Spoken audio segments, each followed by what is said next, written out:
What's going on, everybody? Welcome in the Jack Ramsay's post-game show. Danny Marang, not Brandon Sprague. It's an improvement on Senor Sprague. Hot Dog Jamie Hudson of KOIN News, formerly my co-worker and all-around wonderful human being, is joining us now and just brightening up the show with your effervescent presence. Because, Brandon and I, we don't put off the same vibes. Well, I think you do. You're not giving yourself enough credit, but I appreciate that intro. That was very nice. Well, hey, we are thrilled to have you here.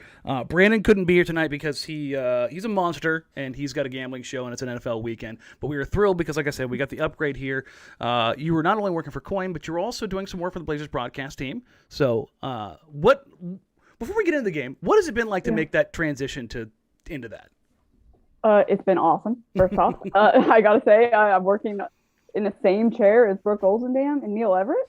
That's a pinch me moment. So that's been awesome to be in that rotation. And the crew over there is great. I've known them for years, but now to actually be a part of that crew officially has been awesome, whether it's behind the scenes or the people on air. And Michael Holton is great to work with. So it's been really fun doing those post-game and pre-game shows.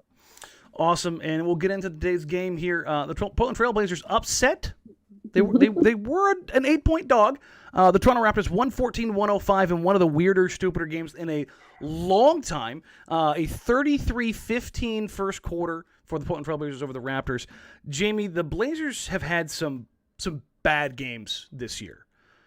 Yep. I don't think they had a quarter in any of those bad games that looked as bad as the Raptors did to start this game.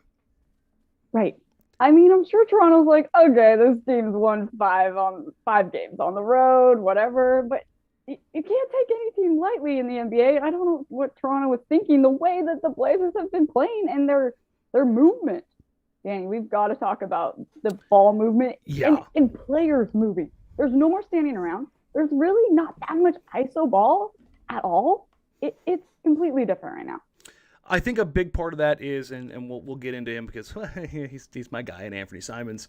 But I think it's not necessarily he's better than CJ or better than Dame or what is his natural inclination is to kind of go back and forth between the two and sometimes even default to overpassing. And that's permeated the team. Yeah, exactly. And that's permeated the team, particularly with some guys maybe on the way out. Other guys, younger guys that are coming in and are like, oh, this is kind of fun. Right. And obviously with other players out of the rotation right now, they've kind of found that that's the way they need to go. Tonight, a weird night. They end up with 31 assists. The ball was popping all over the place, particularly in the first 3 quarters. The Toronto Raptors absolutely ratchet up the defense, much like the Miami Heat did earlier on the road trip. However, the Heat did it when they were just right there, down 2, down 4, not down 24. The Raptors did get this close in time to make it a game, though, Jamie. I know. And you know that Siakam was like, what the hell? We're down 30 at the half. I'm not going to let that happen. And so he went on a scoring tear in the second half. But, yeah, the defense, Toronto picked it up. Their press, I thought it was great to see that much pressure put on Anfernee and Dennis Smith Jr. and they were able to hold off and secure that win. Overall, again, 31 assists for the Blazers tonight, which you'll love to see. The flip side of that, 22 turnovers, 21 of them by the starters. Anfernee had 6. I'm going to give him 4 of those. I thought 2 of them late in the game. I thought he got punched in the face on one. I thought he got the ball ripped out from behind by Van Vliet on the inbounds pass after he ripped his hips aside. And well, he's still a skinny man. Overall, though, some sloppy play. Again, Simons with 6, McCollum with 5, and Nurk and Little both with 4. Part of that, you got to tip your cap to the Raptors. Part of that, you have to kind of scold the Blazers. They finished this road trip on 4-2. Which is still blowing my mind. But are you surprised the Blazers are winning these games the way that they've won them, considering that every one of these games has kind of had one of these situations where they've struggled either at the free throw line or they haven't hit threes or they just haven't hit shots at all, really, in Orlando. But in spite of some pretty massive shortcomings in these games, they're finding a way to win somehow, some way down the stretch. Right. And I think tonight, I'd say I was surprised. I thought going into this game, Danny, because they've been on the road for 12 days. That is a long time Every to other be day. on the road. Yes, and playing every other day. So when you get to that final game in that trip, so often you're thinking, okay, I get to go home after this. You've been on these road trips before. I've been on these road trips. I've had that mentality of, oh yeah, let's get out of here, let's get home. And I think over the years, I've seen it. We've all seen it. These final games can be those games where there's a total letdown because they're not even thinking about this game. They're just ready to get back home. So I thought that was impressive, the way that this team started. But I guess in a way, it's not surprising because of what we've seen right now from Anfernee Simons and Nassir Little. And I think for the most part, minus last game, CJ McCollum has really been able to witness what this team has been able to do with their team ball and their passing. And I think that he's been able to come in and almost there's times where he's thinking pass first rather than scoring, which we've never seen that really from CJ McCollum. So I think that that's been cool for him to come in and not force anything. He's not, right now really trying to do too much. He's just trying to fit in with what Anfernee and Nassir have already got cooking.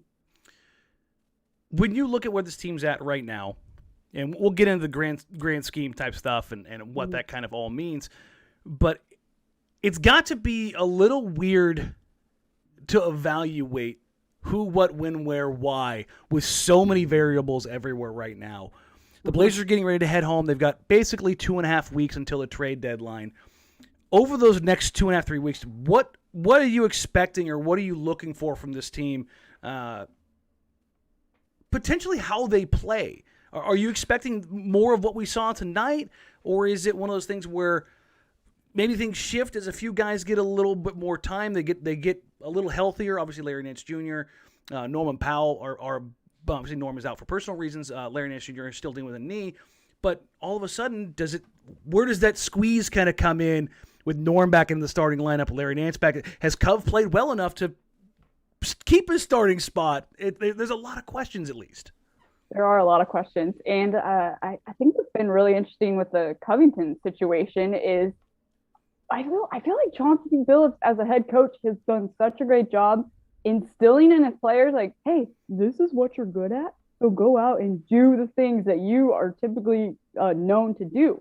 Like Robert Covington, we know, he had to transition to the bench role, but I just thought in his last few weeks of his play, he's knowing his role and like just executing what he's always known to be able to do. Mm-hmm. I just think that Chauncey instills that in these players. Like, he makes sure they know their shortcomings and they're going to work on that. But if you are good at this, that, and the other thing, like go out and do what you're good at. And they are doing that right now. So I don't know. I could see Robert Covington staying in the starting lineup, but there are so many question marks because of trade deadline. Obviously. Also, I need to say this, Danny. I have never seen so many gifts, tanks. I didn't know there were that many gifts. I may or may not have propagated those. I may have loaded those up to Giphy myself. Yeah, I figured. But yeah, no, this is a different season for anyone that's covered the team in the Damian Lillard era, right? We are in uncharted waters. Like it's all very dumb. Weird.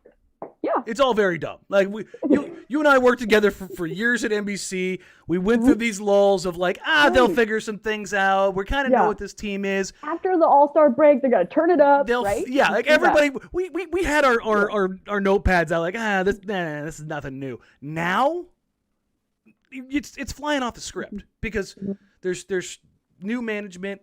There's contracts that are expiring. There's big time contributors that are coming up out of nowhere, and Anfernee Simons is just like, let's just get to February 10th and see what happens. It's dumb. That's why I keep saying it's the dumbest year they've had in a long time. Real quick, welcome everybody in. Thank you all so very much. Like, rate, review, subscribe. Help us grow the channel. Help us grow the podcast. If you're watching here on YouTube Live or if you're watching the replay, click the subscribe button. Help us grow. We are trying to hit 2,500 from 0 to 2,500 in less than 5 months. Not too bad, guys. Not too bad. Thank you all so very much. Obviously, Sprague's not here to share the joy, but we are right there, and we're blowing everything out of the water. for what we expected, both on the YouTube side and on the podcast downloads. We consistently find ourselves in the top 30 in the U.S. in podcast downloads in the NBA. And thank you. Awesome. Thank you. Awesome. To take a channel from scratch, to take a podcast from scratch and start them both up in this season of all years. Right. Exactly. So thank you. I'm joined by the illustrious, the wonderful, the amazing Jamie Hudson. I told you all we would have some folks coming on here soon. And Jamie, let's kind of go line by line. Little review of the game. Obviously, Anfernee Simons is kind of like leading the charge for the team night in, night out. He struggled mightily throughout this game. He was, at one point in time was 3 of 14, ended up going 3 of 4 to finish the night, finished 6 of 18, 5 of 9 from 3. So you go 5 of 9 from 3, means he was 1 of 9 on 2s. And the big thing for Ant is we know he can shoot the rock. He can absolutely, unequivocally, he's one of the best three-point shooters in the league. Off the bounce, off the catch, he's that dude. Where he's trying to grow, finishing at the rim, which we saw him struggle with a little bit against Boston. Weirdly enough, Al Horford got 3 blocks on him. One of the least athletic centers I think I've ever seen block Anfernee. But tonight, again, a very athletic, long, strong team. Bumped Anfernee around, but I thought he acquitted himself rather well. Every time he got knocked down, he got back up. What have you seen from Ant in this explosive January where you're just like, is he going to be that guy? Or do you think there's still more in him or more steps to go? Yeah, there's still more in him. I think that what he's continuing to do when the opponent's scouting report is, okay, now we're stopping Anfernee Simons. And just think about the blitz, the traps, the coverages that Anfernee Simons is seeing in this month, right? That to me, the fact that he's still able to go in and have such a good floor game, even if he's not shooting well because they're really focusing in on him. I think that's what's impressive to me. The fact that, like what we talked about, Danny, is just his ability to find his teammates and put his teammates in good scoring positions. I think obviously his 2-man game with Jusuf Nurkic has been a beautiful thing. He's talked about how he has conversations with Nurk all the time. Like, hey, where do you want the rock? Like, I'm going to give it to you. Where do you want it? And that is working out great. So I think he's just going to continue to figure out that balance of, yeah, I'm a passer. Like I can be that point guard that can drop dimes, but I also need to be that go-to scorer that Blazer fans have become accustomed to. 2 things that I really want to capitalize on there that you brought up. That relationship that he has with Jusuf Nurkic and working in the pick and roll. For those that aren't aware, for high usage pick and roll players in the NBA, which kind of set the line at 150 possessions, Anfernee Simons generates more points per possession than any player in the league. That's the level he's on. And that's this whole season. That's not January on. That's this whole season. He is very, very, very good about generating scoring opportunities for himself or for the role man, Jusuf Nurkic, in this pick and roll coverage. The other part of this is, and I thought this was really, really insightful, and I don't think this is talked about enough. Steve Nash, whenever a new player got to his team in the offseason, well, the first thing he would ask them, he's talked about this before, where do you want the ball? And he said that a lot of people didn't really know. And they had to think about it, like, do I want it down here? Do I want it up here? Do I want it, like, because some guys want it up high and then they want to go into their dip. Some people want it low and they're already into their shooting motion. Some people want it in the right hand. Some people want it in the left hand. And Steve Nash is maybe the most accurate passer of all time. Right hand, left hand, on the bounce, on the move. He just precision. And I think Damian Lillard gets overlooked in this a lot because I think he's one of the most premier precision passers. He doesn't have anything flashy, but I've noticed Ant has... He'll airmail one every now and then off that one-handed rip, but he's been putting it right here in the pocket on the run and that little bounce pocket pass that he has found, guys. Tonight, I thought he had a wonderful 2-man game with Trendon Watford. That coverage that he saw, 2 pressed all the way up like Damian Lillard at 35 feet. He's got a window this big. Pocket pass through to Watford. Watford 2 steps, corner 3 to McLemore. That's the kind of things that you see growing and playing off of that. And that's where, if you're hopeful for this Blazers team, not only this season, but going forward, those are the kind of growth and adjustments you want to see. Speaking of growth and adjustments, after a game against Boston that the Portland Trail Blazers did win, there was a lot of frustration with one Christian James McCollum maybe grinding some possessions down. Tonight, again, everybody had the turnover bugaboo, but 8 of 12, tidy 8 of 12, 19 points, 10 rebounds. Don't see that often from CJ. Right. 6 assists, 2 steals, incredibly active. And of those 6 assists, I counted 3. Uno, dos, tres. Hit-ahead passes to Nassir Little for wide-open dunks. Safe to say that CJ's learning the ways of this new, younger team. It is safe to say that for sure. Yes.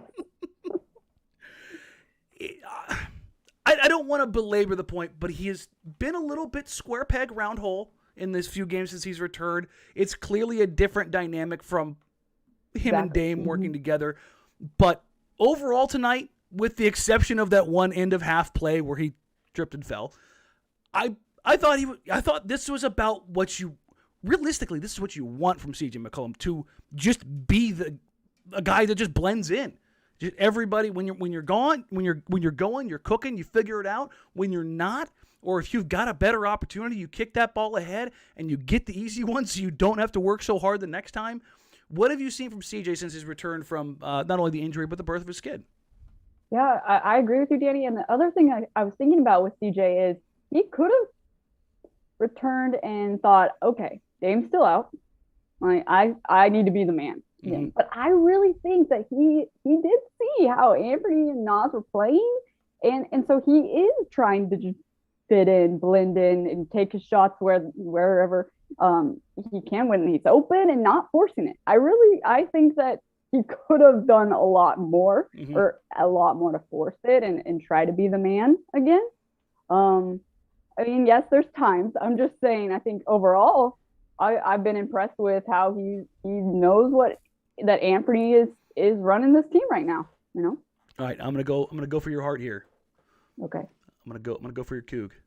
I know you're a Gonzaga, but I'm gonna go for your geographically central CJ Ellaby. Last year, I said multiple times, I don't mm-hmm. think he's an NBA player. Mm-hmm. I don't see it. Over the last 2 months, he's not shooting out into the world, just blowing people away, but he's making good plays consistently. It seems like every night they put him out there. Tonight, again, nothing's going to blow you away. 17 minutes, 9 points, 3 rebounds, 1 assist, 1 steal, 1 block. But that's good production and consistent production and effort. And it's just a stark contrast to what this team really displayed through the first 2.5, 3 months of the season. When you look at a guy like Ellaby, do you think that that's an NBA guy long term? Do you think he's showing enough to get a real contract after this? I don't know if we've seen enough, but hell, he's got so much confidence. I sometimes I'm like, okay, CJ, sure. Wait, and he seems to only have one speed most of the time. He's just all out. Mm-hmm. I thought what was interesting, back when Scotty Brooks was the acting head coach, Chauncey Billups was out with health and safety protocols. Coach Brooks talked about Ellaby being that scrappy player.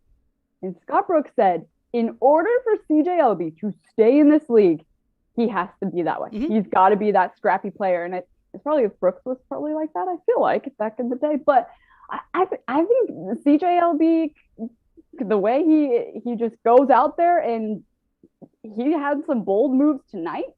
He took he drove the lane. He made that fast 1-on-4. Yeah, you don't have number suits, but go for it. Okay, and he makes it. So I think he's showing that he thinks he belongs. You know, so that's part of it. Outside of the Philadelphia 76ers game last year where he had 15 points and kind of disappeared for the rest of the year, I thought tonight was his most impressive game, not necessarily box score-wise, but just kind of swagger. Like you said, he had that opportunity where he attacks 1-on-3, 1-on-4, and finishes in traffic. Early on in the game, he catches on a wing 3, pumps Scotty Barnes out of his shoes, takes 2 steps in, pulls up, left the hand up, talked a little cash shit, and went the other way. And I was like, oh, okay, CJ Ellaby, you go ahead with your bad self. And I think he's one of those guys where he's going to give you the effort. It's going to be here always. But if he gets a production play or two, then it starts kind of feeding onto itself and a little bit more and a little bit more. And I think that permeates the team. And another guy that I think that impacts is a guy like Trendon Watford, who played 15 minutes tonight. Again, another guy. 6 points, 6 rebounds, 3 assists, 3 of 6. I think a lot of people ask me, is Trendon Watford looking like a viable NBA guy? And I'll say this. For me, he looks like a rookie who is very smart.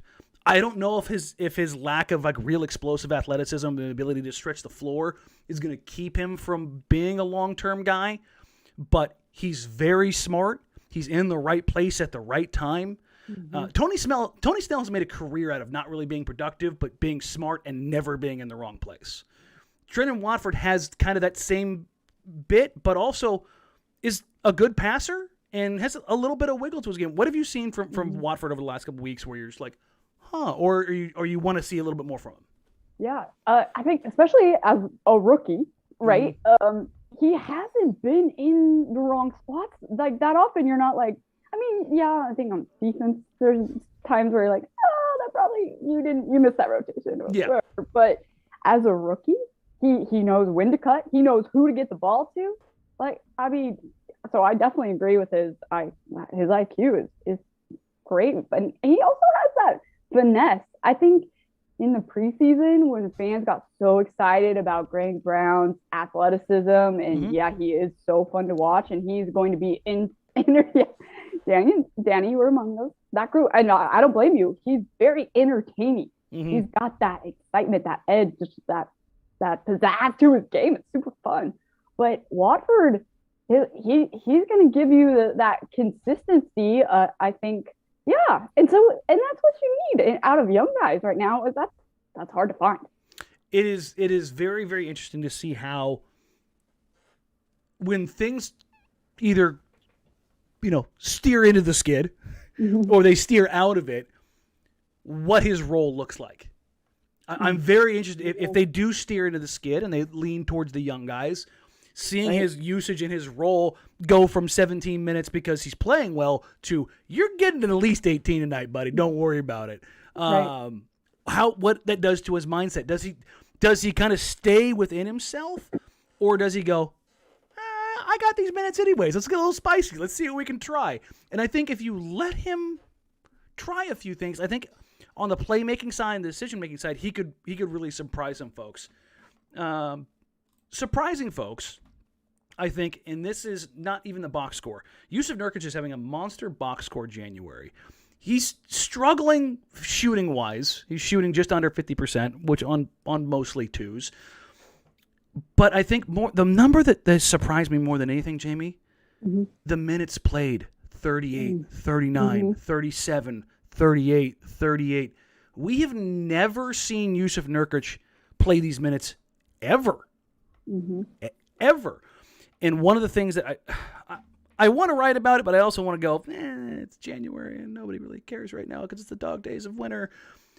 But the Blazers have made a significant change in their defensive scheme in that they are running a truckload of zone and is allowing Jusuf Nurkic to not have to run 35 feet out, 35 feet back 20 times a game. When you watch Jusuf Nurkic, do you think like he looks like he's fresher throughout the game? Because for me, I haven't seen him huffing and puffing in almost a month. Yeah, and I do. I agree. And I think you got to give a lot of credit to this training staff right now. Especially, I know there's been times where at the start of the season and come back, and granted, he's had a lot of personal things that go on over the summer. And I know there's so much talk, and he even admitted that he wasn't in shape, right? And you're that big of a guy, a big fella like that. I know it's just got to be hard anyway, right? To work to stay in NBA shape that's a whole another thing. But, Jimmy, you've been around these guys a lot. Yeah, I have tried to illustrate this before. Mm-hmm. How big is Jusuf Nurkic really? Massive. He really is. Just his legs alone, when you just look at the tree trunk. Yeah. And I'm like, this guy moves as well as he does? What? Seriously, it's pretty impressive. So I always give a lot of credit to the staff and what they're able to do. And yeah, I think the way they've changed the defense has been helpful for him. But also, he's just happy. And when you're happy, I think you want to work harder. So I think he's enjoying that he is one of the main guys on both ends. He's touching right that now. ball an awful lot now. Yeah. So, hey, it's working. And when we know Nurk is an emotional player, so if he's happy, he's excited, he's passionate about it, and then now we're seeing, like, that's why he's playing so well. Tonight, 5 of 9, 11, 11, and 2. Not the massive impact game, but when I look at him tonight, you know what I didn't say really once? Oh no, what are you doing? And that's been that criticism has been less and less and less over the last couple weeks. The really only pushbacks that I have had has been when he's, kind of forced some shots against some matchups that probably shouldn't have, but that's, I think, kind of part of who he is. That's always going to happen. When you look at what the Blazers have to overcome between now and the trade deadline, do you expect that he'll be a part of this team after February 10th? I go back and forth because obviously I think, this team really values him. But I know that they're just ready to make changes, right? So, yeah, I personally, I know I'm like a lot of Blazer fans in the fact that I can't wait to see what happens, because to me, it really could go either way. I really, honestly, I don't have a strong feeling either way if he will still be here, the trade deadline. Well, I'm messing everything up because I grabbed the wrong box. I hate it when I do that. There we go. All right. So the Blazers just finished their season-long 6-game road trip, going 4-2. Mm-hmm. They come home for a day and then a day of rest. Then they have 2 home games and a back-to-back before they go out. 4 more games before they come home and finish up before the trade deadline. They've got, 2, 4, it's 6 games, 6, 10 games. 10 whole games, Jamie Hudson, between now and the trade deadline. Does anything that transpires in the next 10 games, outside of horrendous injury or, right, along those lines, does any personnel change, does any win, does any loss change what the Blazers do as a franchise for the rest of the season? I don't think so. I know that there's talk of, when Damian Lillard is reevaluated, we'll see where the team's at. But I think everyone's reading that as, okay, we'll see where the team's at. And we know that Dame spoke yesterday to the media, and he said, if we are going in the direction of going for the lottery pick, I'm not playing because I can't play that way to not win. He's never been able to do that. So we wouldn't expect him to. But I like that the honesty from Dame yesterday. And no player wants to play for a draft pick. That's whether you're a surefire first ballot Hall of Famer like Damian Lillard, or you're a guy fighting for your NBA life and CJ Elleby or Trendon Watford. Like you want to go out there and you want to compete. You don't want to be like, well, let's throw. You don't want to be the guy thrown on the floor because you're not good enough and you're trying to lose. And if you're a top end guy, you don't want to be the guy sitting on the bench or being forced to play a certain way because of an organizational decision that's going to last 3 whole months. Right. Is that a fair assessment of the situation? I would say so. And right now it is about the future. Obviously they made the decision. Damian Lillard made the decision to get the surgery because he's looking ahead. He said yesterday that, hey, I'm looking into the next 4 or 5 years. I want to be at my best, and this, I think, is going to help me get back to that. All right, well, we're going to get you out of here on that. What do you got coming up? What's going on? When are we going to see you in studio again? What do you got going on at KOIN? Pitch me. Give it to us. Okay, good. I'm typically at KOIN on Saturdays, sometimes Fridays, so the weekend sports anchor. It's been fun to be part of the news too. That's been different. I've only it's weird to go from what we were to right. Yeah. It's different, but it's super fun. And KOIN values sports in their sports segments and their features. It's very cool. And then right now, as everyone's noticed, the Trail Blazers television crew is not traveling. So that's why Brooke and Michael are back, and Kevin and Lamar are in studio. They're just, with this surge right now in the pandemic. Playing it safe, as the organization has done, rightly so. Yes, to keep everyone safe. So for now, Brooke's holding it down, and as she should be, and it's great. She's hosting the pre and post game shows. So once things are in the clear a little bit more with this pandemic and the crew's back on the road, then I will be excited to jump back in there. Which there's no shortage of road games down the stretch. I believe there's now 25 road games and 14 home games. I'm trying to do the math in my head. I think that's what's left. The staggering majority of the season is on the road.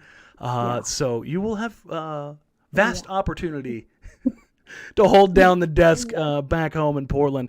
Jamie, thank you so much for joining us. I appreciate you. You were wonderful. You were always kind, and you were just beloved here. So you were welcome back anytime.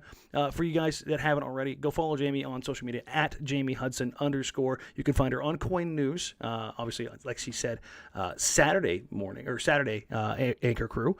And then look for her anytime Brooke is out on the road, as she will be filling in for that. For everybody else out there, thank you. We love you. We appreciate you. Like, rate, review, subscribe. Help us grow the podcast. If you want to become a member, go ahead and click on the community. Click join. You can join us in all the watch parties. The watch parties have been a blast lately.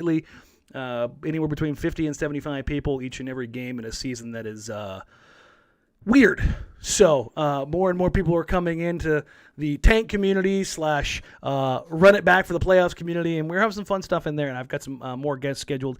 And again, I will have some content out. I will be having surgery February 16th. So tick, tick, tick, tick, tick. I will have some content out, and yes, one of them will be an interview with Ant. That will be happening here soon, as well as I guess I'll tease the other one. Nassir Little, weird. The two young guys that are breaking out. I will have content with them slated to come out when I am down and recovering. And again, if you're watching here on YouTube Live or if you're watching on the replay, subscribe. It's free, please. That's all I ask. Help us improve the algorithm. Until then, we will catch you guys for the pre and post game show. I'm losing track of my days now. Minnesota's Tuesday. Wow, look at that. A whole day and plus off. That's it. Whole day plus. But until then, thank you all so